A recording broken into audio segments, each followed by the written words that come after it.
सभी दर्शकों को आंसू अनाज रिस्की रिपोर्टर वाला का हृदय से प्रणाम। और आप सभी के असीमित प्यार आशीर्वाद का परिणाम रहा कि मेरे जैसा एक अदना सा व्यक्ति, जिसके देह पर सफलता का कोई शहद नहीं था, और उसे आप सभी ने इतना प्रेम दिया, इतना आशीष दिया कि महज 7 महीने में रिस्की रिपोर्टर चैनल मोनेटाइज हो गया। तो YouTube ने राह खोल दिया कि जो आपने एक बीड़ा उठाया था गरीबों के लिए, जो आपने एक उद्देश्य रखा था, एक लक्ष्य रखा था कि हम वंचितों की आवाज़ को उठाएंगे, गरीबों की आवाज़ को उठाएंगे और उसे हुक्म तक पहुंचा देंगे,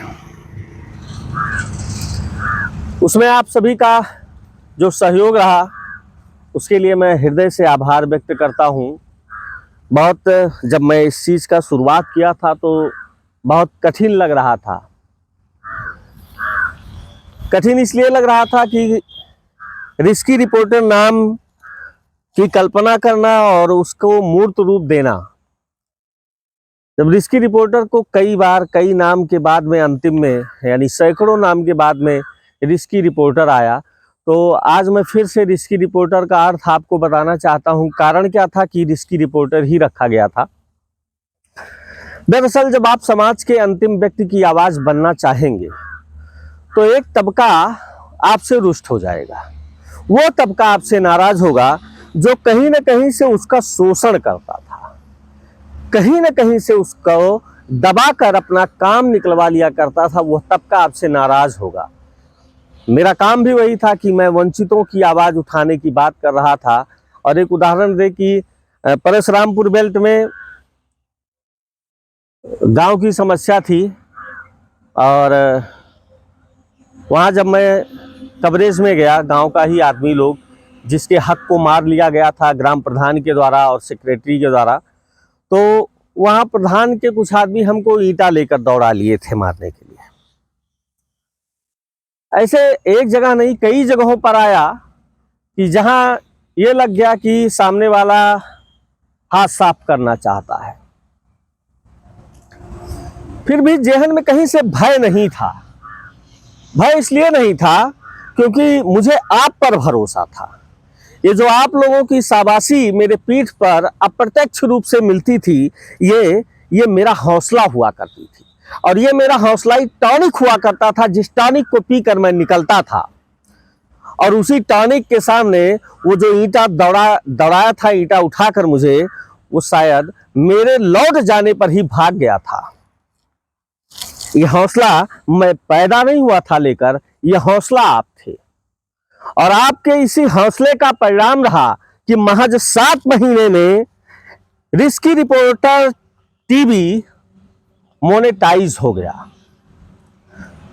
लेकिन यहां से ही खत्म नहीं हो जाता। मोनेटाइज हो जाना, ये इसका मतलब ये नहीं है कि हमने जो बीड़ा उठाया था वो खत्म हो गया ना। ये असली शुरुआत हुई, क्योंकि इसके पहले का जितना भी खर्चा होता था वो मुझे स्वयं उठाना पड़ता था।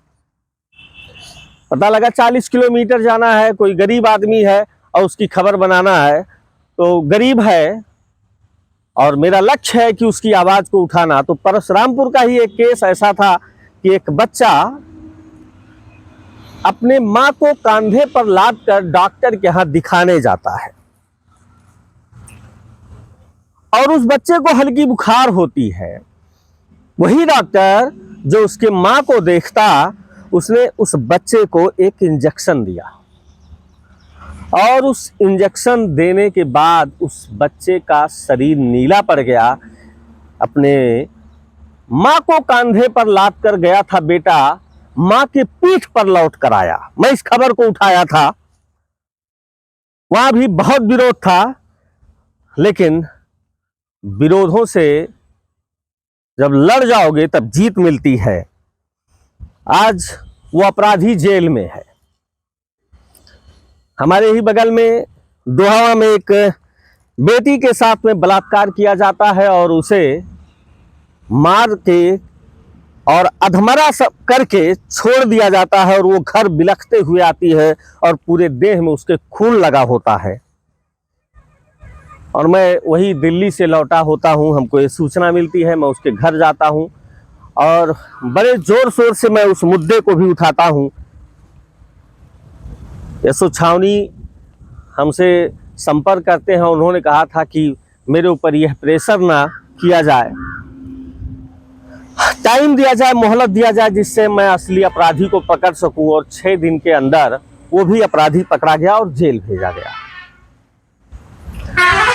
नगर पंचायत को लेकर, नगर पालिका को लेकर हमने अपने सहयोगियों के साथ में हर जगह पर जाकर असली सच्चाई दिखाई। नगर पंचायत बभनान, जहां लगातार अध्यक्ष होने के बावजूद ढेला भर काम नहीं हुआ था, उस जगह पर हमने जाकर दिखाया। तो हमारे दिखाने का प्रभाव रहा कि आज वहां सत्ता बदल गई। कुछ काम जो अधूरे थे उस टाइम, हो सकता है वोट की राजनीति के लिए उसको सुधरवा दिया गया था, और आज वहां सत्ता बदल गई। यही काम बस्ती का था, नगर पालिका का, जहां हर नाला खुला हुआ था और नाले में बजबजाते कीड़े मकोड़े और पन्नियां, शहर का कूड़ा सब भरा होता था। जब उसको भी दिखाया तो वहां का भी परिवर्तन है कि वहां भी सत्ता परिवर्तित हो गई है। ये सब मैं अपने दम पर नहीं कर पाता। ये सारे दम, ये सारे ताकत मेरे आप थे, क्योंकि टिप्पणियों के माध्यम से हौसला आप मुझे दिया करते थे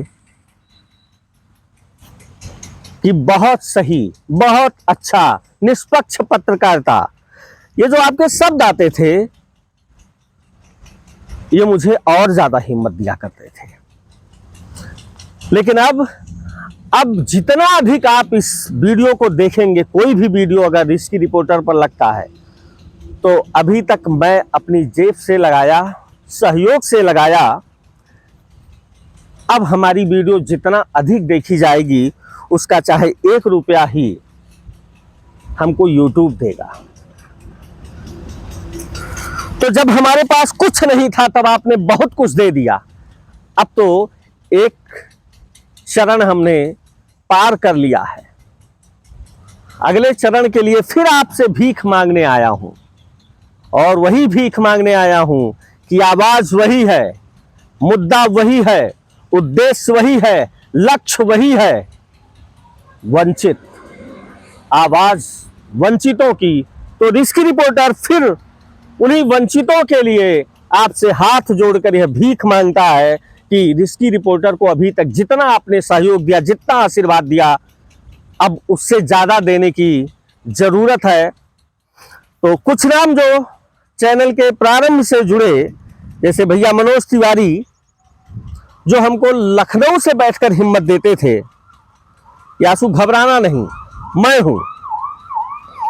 और जब कुछ दिन चलता है तो हमारे साथ में संपादक के रूप में गिरजानंदन पांडे जी जुड़ते हैं, और जो एक एरिया संभाल लेते हैं। 2 नाम, तीसरा नाम मैं इसलिए नहीं लूंगा कि वो स्वयं में पत्रकार है, दूसरी संस्था में है, उनका नाम लूंगा तो वहां से डिस्टर्बिंग होगा। लेकिन आज नहीं कल वो इसी पर चैनल पर आएंगे, आप सभी के सामने आएंगे। और ऐसे ही एक नाम और है, वो भी मैं नहीं लूंगा क्योंकि वो भी पत्रकार साथी है। लेकिन पीछे से पत्रकार साथियों का जो सहयोग रहा और सामने से आप सभी का सहयोग रहा, मैं आप सभी का हृदय से आभार व्यक्त करता हूं। और फिर से आप दर्शकों से यही भीख मांगूंगा कि पहली सीढ़ी आपने चढ़ा दिया है तो अंतिम सीढ़ी तक आप ही पहुंचाएंगे। तो उसके लिए फिर से कहूंगा, जितना अधिक हो सके इस वीडियो को शेयर करिएगा, इस वीडियो को अधिक से अधिक लोगों तक पहुंचाइएगा और सब्सक्राइब करना मत भूलिएगा। जय हिंद, जय राष्ट्र।